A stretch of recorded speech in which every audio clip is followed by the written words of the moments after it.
आदाब, नमस्कार। मैं हूं इदरीस जेके और आप देख रहे हैं हमारा ऑनलाइन यूट्यूब चैनल। जी हाँ, हमारा मकसद सिर्फ खबरें ही दिखाना नहीं, हमारा मकसद है सच्चाई आप तक पहुंचाना। देखते रहें हमारा चैनल ऑनलाइन यूट्यूब। आज हम मौजूद हैं जो हमारे क्षेत्र मुस्तफ़ाबाद के मशहूर एमएलए हाजी यूनुस साहब हैं, जो अपने क्षेत्र को घूम घूम कर चारों तरफ चार चांद लगाते हैं। फिर भी कुछ लोग उन पर इल्ज़ाम लगाते हैं। उस सिलसिले में हम बातचीत करते हैं कि इस वक्त 2024 नज़दीक है, अब क्या रणनीति बनने जा रही है। आपका स्वागत है हमारे चैनल में। जी शुक्रिया। हिंद टीवी न्यूज़ को और आपके दर्शकों को के लिए जो भी आप मुझसे पूछेंगे मैं उसका जवाब दूंगा। जी, एक तो सवाल मेरा ये है कि 2024 सामने मौजूद खड़ा है, उसकी आपकी क्या रणनीति है और इसमें क्या क्या परेशानी विरोधी पार्टी से आ रही हैं, ये बताएं। देखिए, 2024 का जो इलेक्शन है ये देश का इलेक्शन है, न कि किसी सूबे या स्टेट का।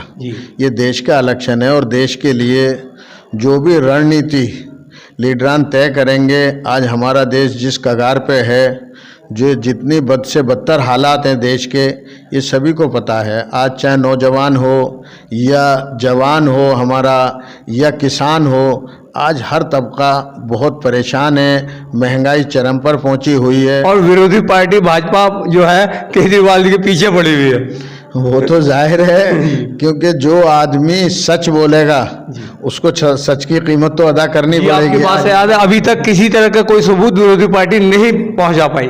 सबूत तो दूर की बात है, सबूत तो जब किसी चीज़ का जो चीज़ वजूद में नहीं आई तो उसका सबूत कहाँ से मिलेगा। सबूत तो मिलना नामुमकिन सी चीज़ें हैं। ये तो जानबूझकर, क्योंकि आज अगर बीजेपी या मोदी जी अगर किसी से डरते हैं तो वो आम आदमी पार्टी के सरबराह जनाब अरविंद केजरीवाल और उनके जो सिपह सालार हैं, इनसे वो डरते हैं। और इसी डर की वजह से 2024 में उनको नज़र आ रहा है कि देश की जनता उनको उखाड़ फेंकेगी। इस वजह से वो बदले की भावना से ये सारी कार्रवाइयाँ कर रहे हैं। हैट्रिक वगैरह भी केजरीवाल जी पार कर चुके हैं। जी, इसमें कोई शक नहीं। ये जनता का बहुत बड़ा उनके ऊपर आशीर्वाद है। हमारे माननीय मुख्यमंत्री अरविंद केजरीवाल जी को आवाम का आशीर्वाद और दुआओं की वजह से ही आज केजरीवाल जी की जो लोकप्रियता है वो देश में इस कदर बढ़ रही है कि लोग दिन ब दिन जनाधार बढ़ ही रहा है केजरीवाल जी का, और बढ़ेगा। और ये चाह रहे हैं कि 2024 के चुनाव में केजरीवाल ना रहे, उसमें भी हम ही वो हों। बिल्कुल, इसमें कोई शक नहीं है। ये चाहते हैं किसी भी तरह से केजरीवाल जी बीच में से हट जाएं और केजरीवाल जी के हटने के बाद ये लोग आसानी से सत्ता पे काबिज हो सकें इस देश की। लेकिन ऐसा होना मुमकिन नहीं है जब तक केजरीवाल जी मौजूद हैं और ज़िंदा हैं, और लंबे टाइम तक जिंदा ऊपर वाला उनकी सेहत अता फरमाए और उनकी उम्र में बरकत अता फरमाए। लंबे टाइम तक वो इन लोगों से लड़ाई लड़ेंगे, काफ़ी लंबे टाइम तक। और ये भी साबित हो चुका है कि अपने साथियों के साथ, चाहे वो एमएलए हों, एमपीज हों, कोई भी हों, हमेशा वो बढ़ चढ़कर साथ देते हैं। बिल्कुल, इसमें कोई शक की बात नहीं है।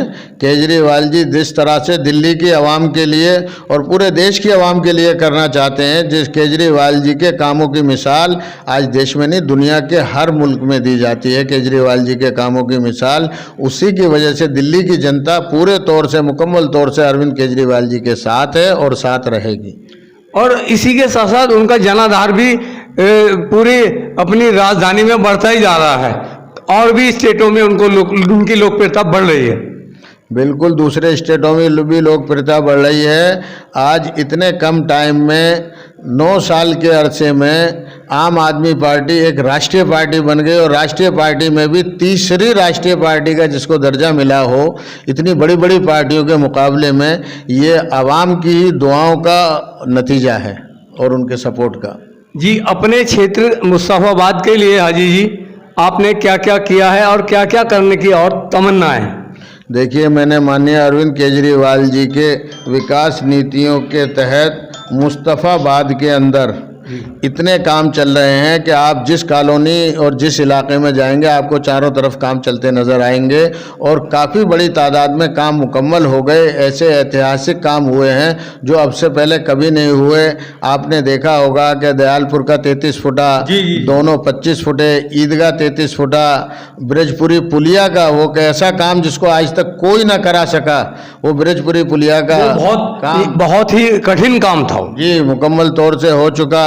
मुस्तफ़ाबाद का जो स्कूल है उसमें काम चल रहा है तेज़ी से और मुस्तफ़ाबाद में 2 मोहल्ला क्लिनिक बन गए, तीसरा एक महिला मोहल्ला क्लिनिक वो भी आ चुका है और जो 2 बने हैं उनमें जो थोड़ा बहुत काम बाकी है वो पूरा होने के बाद वो मोहल्ला क्लिनिक भी चालू हो जाएंगे।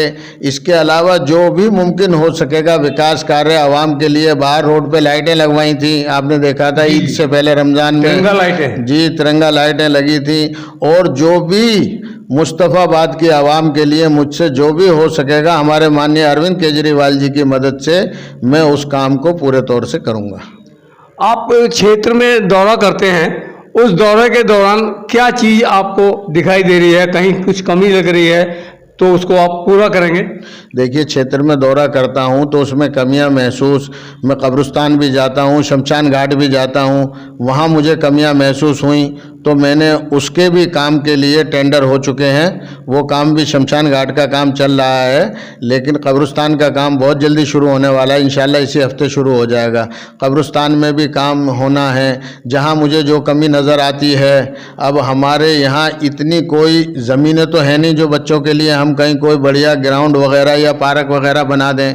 ज़मीन की दिक्कत की वजह से अभी तो हमारे जो तालीमी इदारे हैं वही बहुत कम है मुस्तफ़ाबाद के अंदर। ज़मीन होती तो ये चीज़ आपने बहुत बढ़िया बताई। मैं भी ये कहने जा रहा था कि जो शिक्षा का मामला है वो बहुत अभी डाउन चल रहा। हाँ, वो तालीमी इदारे कम हैं। अगर हमारे पास ज़मीन होती यहाँ तो हम अभी, बहुत स्कूलों की ज़रूरत है मुस्तफ़ाबाद के लिए। बहुत से स्कूल, अगर यहाँ ज़मीन नहीं है तो आसपास की जो विधानसभाएं हैं जहाँ हमारे बच्चे जा सकते हैं वहाँ स्कूल बनवाएंगे इंशाल्लाह। और जो भी जिस चीज़ की ज़रूरत हम हमारे आवाम को होगी, हम हर वो काम जो दिल्ली सरकार के अंडर आता है उसको कराएंगे। और उसके लिए हमने जो वादे करे हैं हम वादे से ज़्यादा करके दिखाएंगे। यही तो आम आदमी पार्टी और आम आदमी पार्टी के मुखिया अरविंद केजरीवाल जी की यही खासियत है कि हम लोग वादे जो करते हैं वादों से ज़्यादा करके दिखाते हैं और इंशाल्लाह करेंगे। अभी हमें उन्होंने प्रत्यक्ष तो नहीं बताया लेकिन बच्चों से मालूम किया हमने तो एक क्लास में काफ़ी बच्चे हैं जबकि तादाद बढ़ी हुई नहीं होनी चाहिए। आपकी बात बिल्कुल सही है, मैं आपकी बात से सहमत हूँ क्योंकि 2015 में जब आम आदमी पार्टी दूसरी बार सत्ता में आई थी तो आम आदमी पार्टी ने अपना जो एक मिशन था, जो विज़न था, ये एक पार्टी नहीं, इसको एक तहरीक कहिए, ये एक तहरीक थी। और इस तहरीक का जिस तरह से एक विज़न होता है कि वो अपने एजुकेशन, अपने स्वास्थ्य, बिजली, पानी, इन सब को लेकर जो आम आदमी पार्टी आगे चली तो सबसे पहला जो हमारा वो था वो शिक्षा का ही। और शिक्षा के अंदर केजरीवाल सरकार ने इतना करके दिखा दिया कि वो सरकारी स्कूल जहां गरीब से गरीब आदमी अपने बच्चों को पढ़ाना पसंद नहीं करता था, खाली पढ़े रहते थे, आज उन सरकारी स्कूलों में लोग, बड़े बड़े मालदार लोग, बिजनेसमैन लोग प्राइवेट स्कूलों से अपने बच्चों का नाम कटवाकर सरकारी स्कूलों में नाम लिखवा रहे हैं।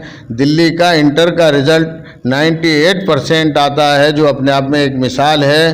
तो जब तादाद इतनी बढ़ रही है तो हमें और स्कूलों की भी ज़रूरत है। इसी की वजह से क्लासों में बच्चे ज़्यादा हैं क्योंकि हमारे यहाँ स्कूल कम हैं और पढ़ने वाले ज़्यादा हैं। तो अब लास्ट में मैं अपने एमएलए साहब से ये कहना चाहूँगा, अपनी प्रिय क्षेत्र जनता के लिए क्या संदेश देना चाहते हैं आप? भाई, मैं अपने क्षेत्र की जनता के लिए यही संदेश देना चाहूँगा कि अगर कहीं किसी इलाके में किसी काम की ज़रूरत है जिसका ताल्लुक़ दिल्ली सरकार से है और वहाँ वो अगर नहीं हो पाया तो वो मुझसे आकर मिलें, चाहे ऑफिस में आएँ, चाहे घर पर आकर मिलें, मुझे बताएं, मैं उनके काम को कराऊँगा। और आपस में प्यार, मोहब्बत और भाईचारे के साथ हम लोग रहें, यही हमारा पैगाम है। और हिंद टीवी न्यूज़ के माध्यम से मैं हिंद टीवी न्यूज़ के सभी जितने भी इसके जिम्मेदारान हैं उनको और इनके दर्शकों को यही कहूँगा कि प्यार मोहब्बत और अमन के साथ हम लोग ज़िंदगी गुजारें, यही सबके लिए बेहतर। और मेरे लायक जो भी काम होगा उसके लिए मैं 24 घंटे खादिम की हैसियत से हाजिर हूँ।